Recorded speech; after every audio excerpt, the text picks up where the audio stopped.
Hello दोस्त, आपका स्वागत है हमारे यूट्यूब चैनल आर्ट्स विजन में। आज हम देखेंगे क्लास 12 के स्पेशल वीडियो के तौर पर बौद्ध धर्म को। इसके बाद की जो वीडियो आएगी वो हमारा जैन धर्म के आधार पे रहेगा। ये हम जो बौद्ध धर्म पढ़ रहे हैं ये भी वैदिक सभ्यता के समय ही इस धर्म का अस्तित्व सामने आया था। तो हम चलते हैं बौद्ध धर्म के बारे में। बौद्ध धर्म के संस्थापक गौतम बुद्ध को माने जाते हैं। थोड़ा गौतम बुद्ध के जो जीवनी है उन्हें हम जान लेते हैं। इनकी जन्म की बात करेंगे तो 563 ईसा पूर्व के नेपाल स्थित कपिलवस्तु के लुम्बिनी ग्राम में इनका जन्म हुआ था। इनकी माता का नाम महामाया देवी थी और गौतम बुद्ध की जो ज्ञान की प्राप्ति होती है वो फल्गु नदी के किनारे एक पीपल के वृक्ष के नीचे उन्हें ज्ञान की प्राप्ति होती है। और उनके आरंभिक यानी शुरुआती दौर के अगर बात करेंगे गुरुजन के बारे में, उनके गुरुजन का नाम अलार कलाम थे और उनका पुत्र का नाम राहुल था।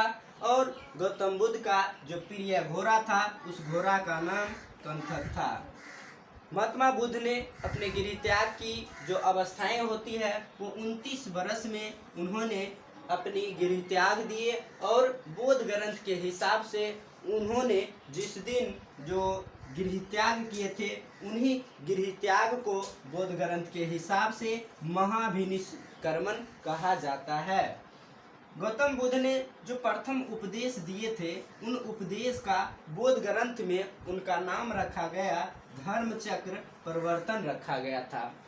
और उनका जो एक शरीर त्याग करने की जो बौद्ध धर्म के हिसाब से वो अपने शरीर को जो त्याग दिए थे उसे महापरिनिर्वाण कहते हैं। और उनका जो यह अपनी शरीर को जो त्यागे थे यानी उनकी मृत्यु 80 वर्ष के आयु में और 483 ईसा पूर्व में उनकी मृत्यु हुआ था। जब उनकी मृत्यु हो जाती है उनके बाद हम देखते हैं कि इन बौद्ध धर्म को आगे बढ़ाने के लिए बहुत सारे संगति का आयोजन किया जाता है ताकि बौद्ध धर्म को आगे बढ़ा सके।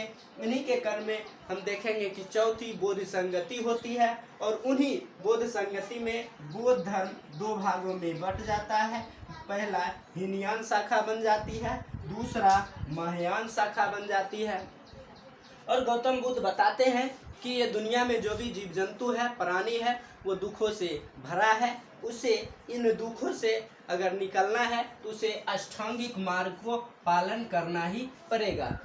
यदि वो अष्टांगिक मार्ग को पालन करता है तो उनका जीवन सुखी संपन्न हो सकता है। तो हम चलते हैं इन अष्टांगिक मार्ग क्या है गौतम बुद्ध के हिसाब से। तो पहली बात बताया है उनका सम्यक दृष्टि होना चाहिए, उनका जो देखने का तजुर्बा होना चाहिए वो सही होना चाहिए, सम्यक संकल्प होना चाहिए, सम्यक वाणी होनी चाहिए, चौथा सम्यक कर्म होना चाहिए, सम्यक आजीव होनी चाहिए, सम्यक व्यायाम होनी चाहिए, सम्यक स्मृति होनी चाहिए, सम्यक समाधि होनी चाहिए। इन 8 मार्ग पर यदि कोई प्राणी चल रहा है तो उनका जीवन स्तर अच्छा हो सकता है, सुखी संपन्न हो सकता है। ये महात्मा बुद्ध के अनुसार बताया गया है। आगे इन्हीं धर्म को आगे बढ़ाने के लिए बौद्ध संगति का आयोजन किया जाता है और इन्हीं बौद्ध संगति के माध्यम से इस बौद्ध धर्म को आगे बढ़ाने का कार्य किया जाता है। और ये चारों बौद्ध संगति जो होता है उसे हम एक तालिका के माध्यम से समझने का प्रयास करेंगे। पहला, दूसरा, ये हमारा तीसरा और ये चौथा, ये हमारी बौद्ध संगति का नाम है। उसके बाद किस टाइम ये बौद्ध संगति का आयोजन किया गया था, तीसरा किस जगह पर किया गया था, अगला उस समय जो बौद्ध संगति हुआ था उनका अध्यक्ष किसे बनाया गया था और किस राजा के शासनकाल में ये बौद्ध संगति का आयोजन किया गया था। तो उन्हीं राजाओं को जानने का प्रयास करेंगे। तो यदि बात की जाए प्रथम बौद्ध संगति कब हुआ था तो हम कहेंगे 483 ईसा पूर्व में हुआ था। और स्थान की बात करेंगे ये राजगृह में हुआ था और उस समय उन बौद्ध संगति यानी प्रथम बौद्ध संगति का अध्यक्ष महाकश्यप को बनाया गया था। और उस समय जो राजा थे अजातशत्रु वहाँ राजा शासन कर रहे थे। तो पहली बौद्ध संगति का आयोजन 483 ईसा पूर्व में राजगृह में हुआ था। इनका अध्यक्ष महाकश्यप को बनाया गया था। उस समय जो शासन कर रहा होता है वो अजातशत्रु होते हैं।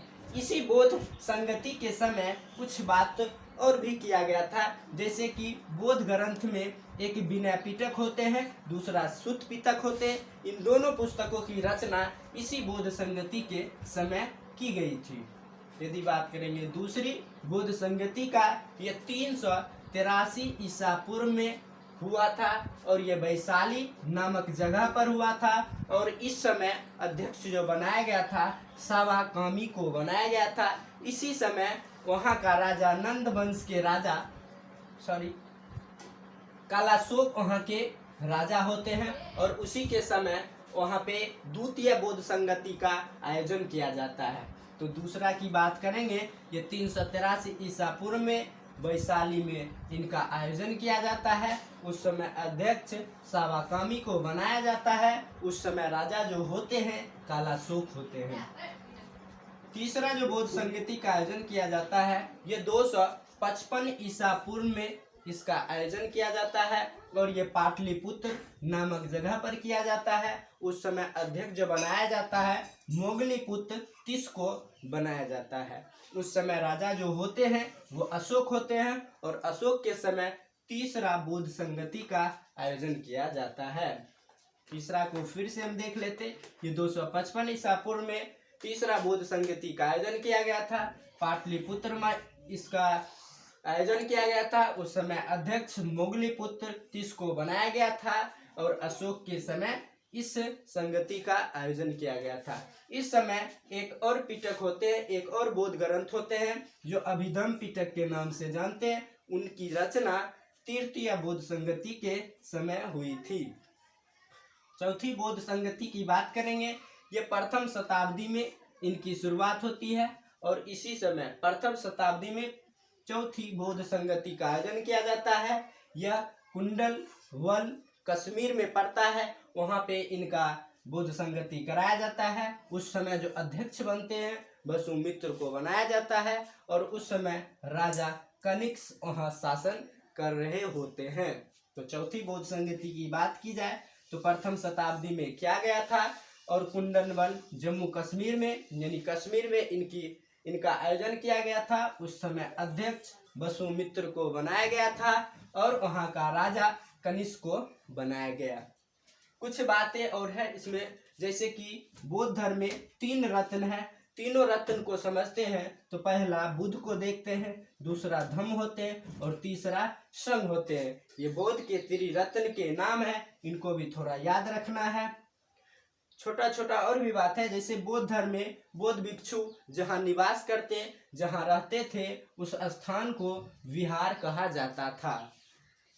बुद्ध के जो पूजा स्थल थे उन्हीं पूजा स्थल को चैत्य के नाम से जानते हैं। चैत्य